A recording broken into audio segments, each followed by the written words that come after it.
In our country today, less than 1% of our population wear its nation's uniform. We need somebody to step up and take the lead. An Army officer is one of the last few noble professions. Leadership is needed on the battlefield. Leadership's needed in the classroom. Leadership's needed in business.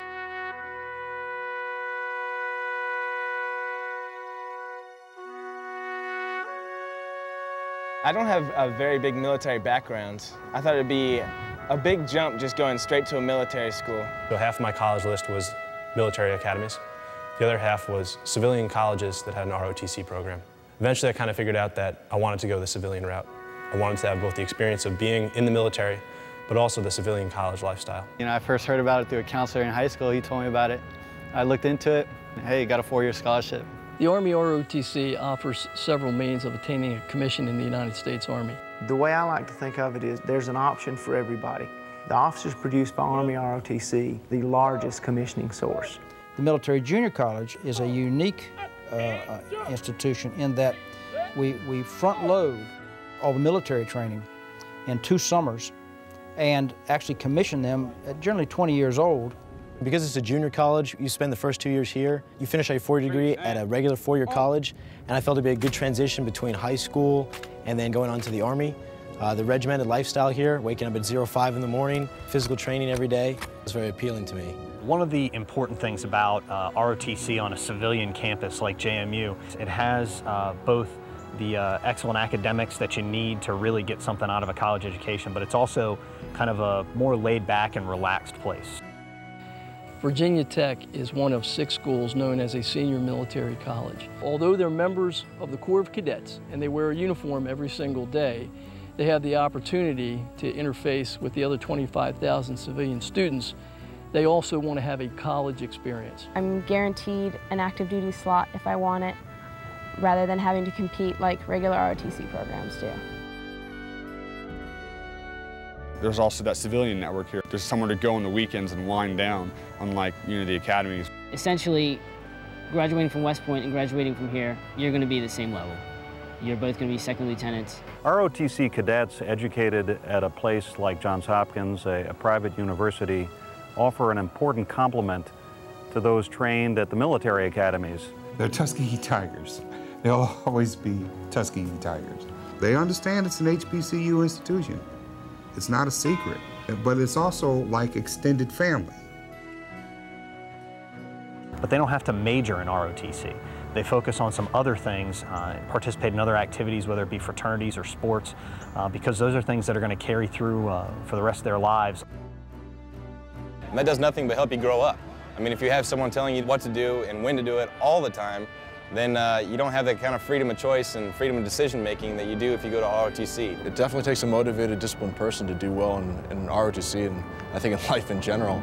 We want people who have technical and scientific understanding, whether it be in engineering or biology. Army ROTC sends us to the Nurse Summer Training Program, and so we get extra training that a civilian nursing student wouldn't get. I've had more experience here in 2 weeks than I have in 2 years of nursing school. When they come here, we are constantly saying, when you become a registered nurse, when you become an officer, you are going to be doing this, so let's go ahead and give it a try. So by the time they leave here, they just really are smiles like, that is so cool, I didn't know I could do that. And the reality of that is a huge responsibility that people's lives are in your hands.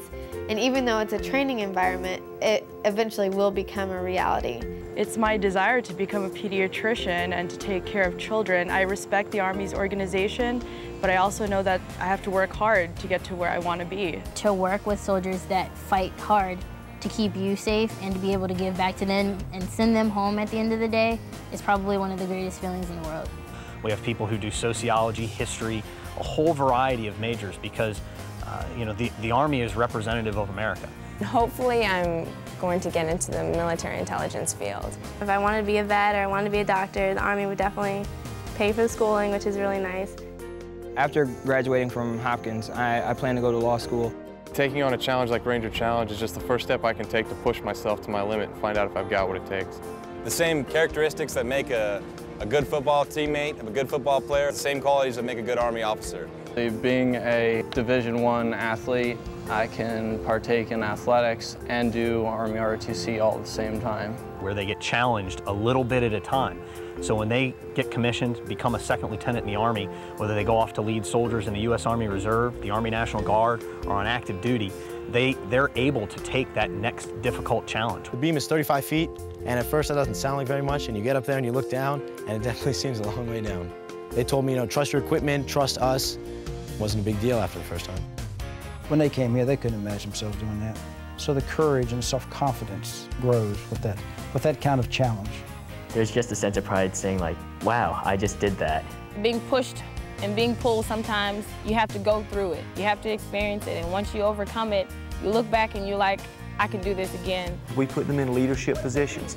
So now if they've never been able to speak in public or speak in front of large crowds, they not only have to speak to them, but they have to lead them. They have to give them commands and be good enough themselves that these people respect their commands and do what they're told. I want Alpha team on my right, Bravo team on my left. Make it happen. It's quite an adjustment for most young people to make.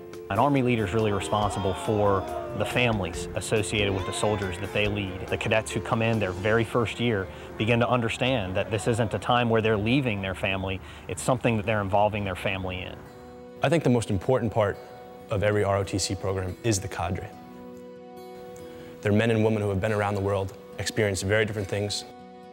We try not to bore the students with war stories, but at the same time, these war stories are real experiences in which these lessons that are taught in the book were applicable.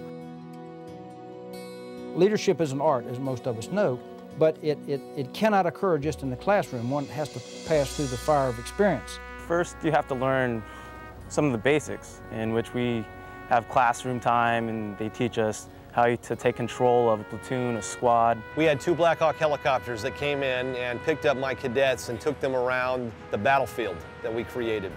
You want the squad leader to know where you are. We're working on his control of the situation. It felt like we were out there in a real military situation.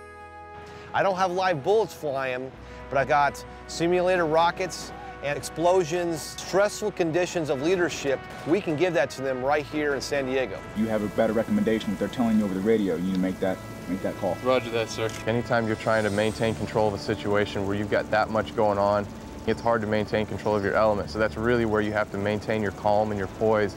Really the biggest thing we teach is confidence in themselves when there's 20 people looking at you saying, boss, what do I do next? It's no wonder military history looks good on a resume, because somebody sees that you are a second lieutenant in the Army, and they're going to know, okay, this person is physically fit, they're disciplined, they know teamwork, and they can stay calm under pressure. Nothing makes my day more than getting an email from a lieutenant saying, hey sir, thank you, I feel very well prepared. I have become a more confident person, I've been more sure of my own decisions, and I just carry myself a lot better.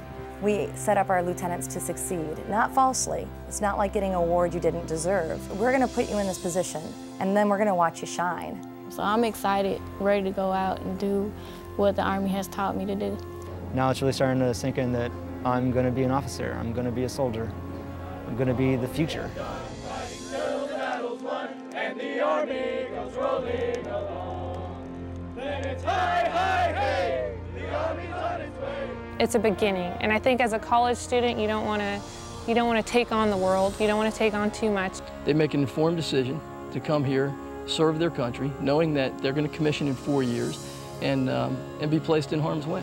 These students aren't just graduating. It makes me feel intensely proud that those individuals are leaving this institution to serve their fellow American citizens. It has to be your personal decision. You have to be dedicated to it. It takes a lot of work.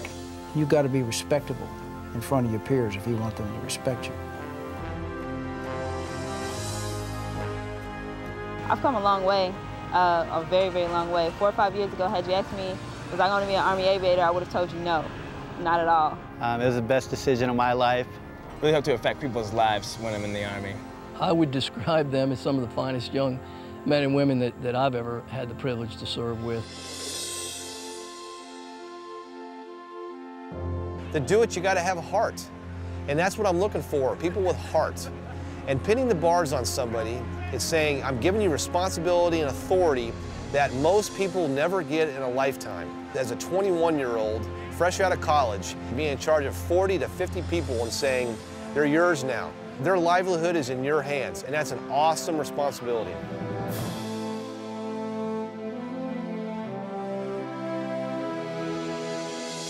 There's no better way to become that young officer, that young leader of our Army and of our future, of America's future, than going through Army ROTC.